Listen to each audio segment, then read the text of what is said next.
এখনই মুর্শিদাবাদ না যেতে অনুরোধ রাজ্যপালকে, অনুরোধ মুখ্যমন্ত্রীর। কি বলেছেন মুখ্যমন্ত্রী শুনবো।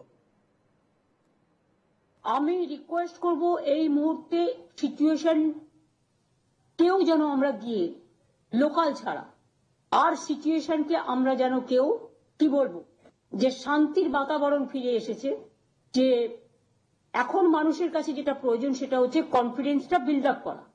সেই কাজটা প্রশাসন করছে, তা নাহলে আমি নিজেও যেতে পারতাম। তাহলে আমি যাচ্ছি না কেন? আমি তো যাবো ঠিক টাইমে। এখনই আমি যাওয়া মানে তাহলে আমি গেলে অন্যরা কেন যাবে না?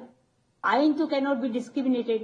আমি অ্যাপিল করব মাননীয় রাজ্যপাল মহাশয়কে, please wait few days more.